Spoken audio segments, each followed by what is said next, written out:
नमस्कार बच्चों। आज हम नए टॉपिक के साथ आपके सामने आ रहे हैं फॉरफीचर ऑफ शेयर्स।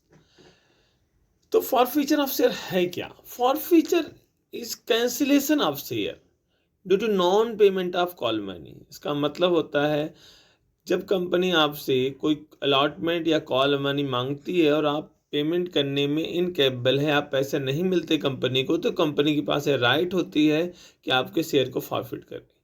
कंपनी इसके लिए आपको एक नोटिस इशू करती है। अगर नोटिस इशू करने के बाद भी आप पेमेंट नहीं करते तो कंपनी आपके शेयर को कैंसिल कर देती है। डेट इज कॉल्ड कैंसिलेशन या फॉरफीचर ऑफ शेयर्स। तो एट टाइम ऑफ फॉरफीचर हम क्या करते हैं, कैपिटल को कैपिटल हमारे क्रेडिट होती है, उसे हम क्या करेंगे, डेबिट कर देंगे। Share capital account debit to share forfeiture to call in arrear. ऐसा उन केसेस में होता है जो शेयर्स हमने प्रीमियम पर इशू नहीं कर रखे हैं। ये क्या है? ये फॉरफीचर है उन शेयर्स का जो इनका ओरिजिनल इश्यू पार पर हुआ है, मतलब फेस वैल्यू पर हुआ है। तो जब हम फॉरफीचर करते हैं तो शेयर कैपिटल को किस वैल्यू से डेबिट करते हैं, ये क्वेश्चन ये आता है। शेयर कैपिटल किससे डेबिट होता है? तो शेयर कैपिटल डेबिट होता है कॉल्ड अप कैपिटल से। Called up capital.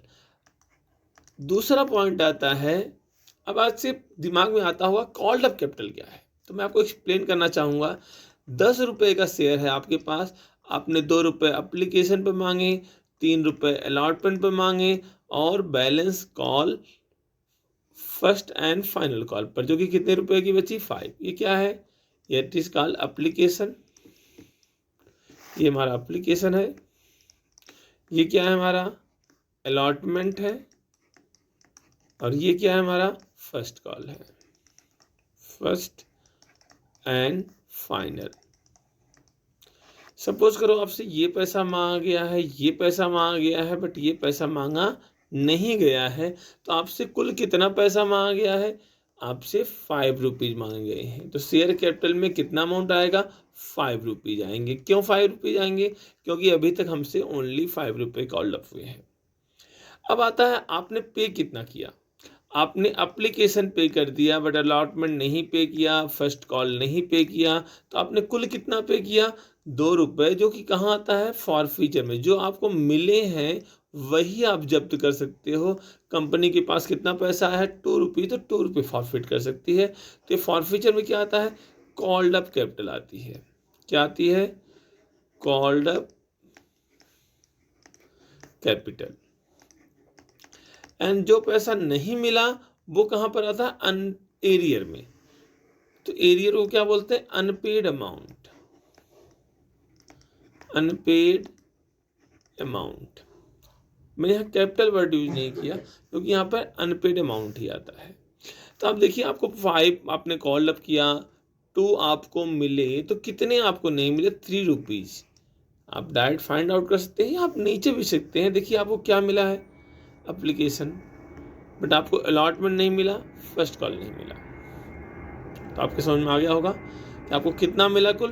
2 rupees. 5 called up हैं, 2 पेड अप हैं एंड 3 अनपेड अप हैं। That is transfer to calls in arrear. Next point आता है हमारे पास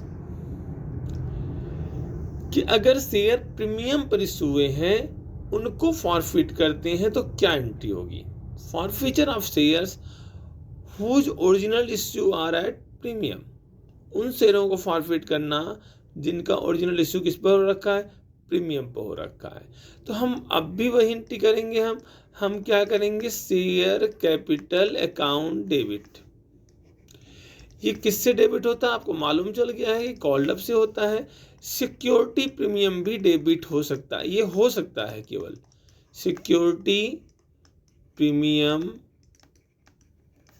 अकाउंट डेबिट। ये कब डेबिट होगा? कंडीशन बताएंगे अभी आपको। पहले हम एंट्री लिख लेते हैं, टू शेयर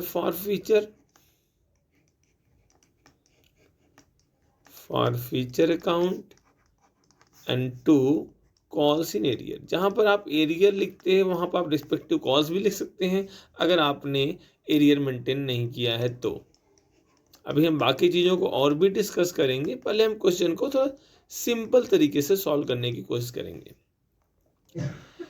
तो मैंने बताया शेयर कैपिटल किससे डेबिट होता है, कॉल्ड अप से।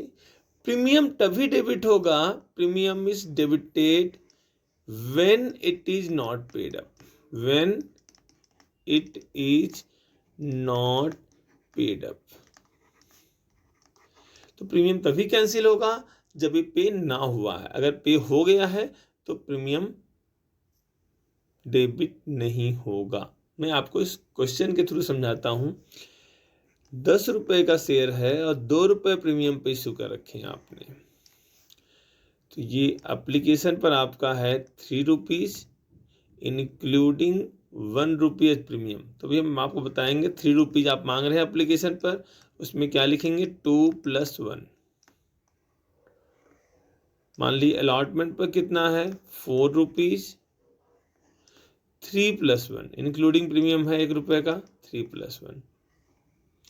फर्स्ट कॉल कितने रुपए का है, ये भी मान लीजिए 2 रुपए का है, 4 3 7 2 9। और फाइनल कॉल कितने रुपए का बचेगा, देखा 3+4 7 +2 9, तो कितने बचते हैं हमारे पास 3 रुपीज। तो सबसे पहली बात आती है हमने मांगा कितना। आपसे जैसे क्वेश्चन बोला है कि हमने फर्स्ट कॉल एप्लीकेशन मांगा, अलॉटमेंट मांगा, फर्स्ट कॉल मांगा, बट फाइनल कॉल नहीं मांगा। तो शेयर कैपिटल में कौन सी वैल्यू आती है, कॉल्ड अप वैल्यू आती है। तो हमने कुल कितना मांगा, ये बड़ा इंपॉर्टेंट क्वेश्चन होता है। बहुत लोग बोलेंगे 3+4+2 9 रुपीज हमने कॉल्ड अप किया, लेकिन बिल्कुल गलत है। हमने 7 कॉल्ड अप किए कि हमने 10 का शेयर है, हमने 3 नहीं मांगे तो मांगे कितने 7। अब आप उल्टे तरीके से भी सीखो। आपने एप्लीकेशन पे केवल 2 रुपीज मांगा है, 1 को नहीं कंसीडर करेंगे क्योंकि हम शेयर कैपिटल में कॉल्ड अप कैपिटल लेते हैं ना कि अमाउंट लेते हैं। तो कैपिटल का तो 2 रुपीज है, यहाँ कैपिटल का 3 रुपीज है, यहाँ कैपिटल का 2 रुपीज है। तो हमने कुल कितना मांगा 2 3 5 2 7। आप चेक कर सकते हैं 2 एप्लीकेशन पर 2, अलॉटमेंट पर 3 एंड फर्स्ट कॉल पर 2, कुल कितना कॉल्ड अप किया है 7 रुपी कॉल्ड अप किया। तो ये दिमाग में आपको होना चाहिए 7 रुपी कैसे आया। अब आता है प्रीमियम पे हुआ कि नहीं हुआ। तो इसके लिए आप देखेंगे पे क्या क्या हुआ है। जब हमने मांगा था तो हमें एप्लीकेशन मिला है, बट अलॉटमेंट और फर्स्ट कॉल नहीं मिला। तो फर्स्ट फाइनल कॉल की बात ही नहीं आएगी क्योंकि हमने इसको मांगा ही नहीं है। तो आप चेक करेंगे आपको कितना प्रीमियम मिला कितना नहीं मिला। आपको इस क्वेश्चन में देख रहे हैं 2 प्रीमियम है, ये वाला तो मिल गया है एप्लीकेशन के साथ वाला, तो ये नहीं आएगा, ये हमारे लिए इममटेरियल हो जाता था, हम इसको कंसीडर नहीं करेंगे। बट ये वाला प्रीमियम आपको रिसीव नहीं हुआ क्योंकि अलॉटमेंट पे नहीं हुआ, तो ये वाला प्रीमियम रिसीव नहीं हुआ, तो हम इसको कंसीडर करेंगे that will be recorded in security premium debit. क्यों कैंसिल हो रहा है, क्योंकि रिसीव नहीं हुआ। तो प्रीमियम कैंसिल कब होता है, when it is not paid up. तो यहाँ पे नहीं हुआ, देखो आपने मन लिख किया पे नहीं हुआ है, तो ये क्या हो गया कैंसिल हो गया 1 रुपी का। तो अब देखेंगे कितना आपको मिला, तो that amount is transfer to forfeiture. तो यहाँ पर पेड अप कैपिटल आता है, क्या आता है पेड अप कैपिटल। तो पेड अप कैपिटल कैपिटल देखेंगे पहले, ध्यान रखना आपको। तो आपको जब मिला है वो केवल 3 रुपीज मिला है। देखो मैंने क्या मिला है आपको, मिला है उसके लिए टिक कर रखा है, कितना मिला है 3 रुपीज। 3 रुपी में हम कैपिटल का कितना मिला है, हमें तो 1 रुपये प्रीमियम का है ना, उसको हम लेना ही नहीं है, भूल जाना है, मिल गया तो भूल जाएंगे। तो कितना मिला है कैपिटल का 2, तो फॉरफीचर में कितना अमाउंट आएगा ओनली 2 रुपीज। और कितना नहीं मिला तो आप वैसे भी निकाल सकते हैं, 8 में से 2 मिला है तो कितना नहीं मिला 6। लेकिन मैं आपको समझाऊंगा कि मैंने आपको अगर पिछले पेज पे जाओ, पिछले पेज में आपको समझा रखा है कि पिछला पेज हमारा यहाँ पर है। अब चेक करें पिछले पेज पे क्या लिखा है मैंने, कि ये जो एरियर में अमाउंट आता है ये अनपेड अमाउंट आता है, कैपिटल नहीं आता। मैंने समझा था कि क्या आता, अनपेड अमाउंट है, कैपिटल नहीं है। तो आप यहाँ देखो हमारे पास यहाँ पर अनपेड अमाउंट कितना है, हमारे पास अनपेड अमाउंट 4 रुपीज का है, 2 रुपीज का है, 6 रुपीज अनपेड है। आप कहोगे सर इतना लंबा चौड़ा क्यों, हमने 8 में से 2 माइनस कर दिया 6। हाँ बिल्कुल वो भी सही है, अगर आपको एक मालूम होगा दूसरा बैलेंस आप फाइंड आउट कर सकते हैं। तो ये जो मैंने आपको सिखाया ये केवल और केवल फॉरफीचर है, रीइश्यू हम नेक्स्ट वीडियो में करेंगे। हाँ आशा करता हूँ आपको जरूर समझ में आया होगा। अगर आपको समझ में आया है तब मेरे चैनल को ज़रूर से ज़रूर सब्सक्राइब करें। नमस्कार।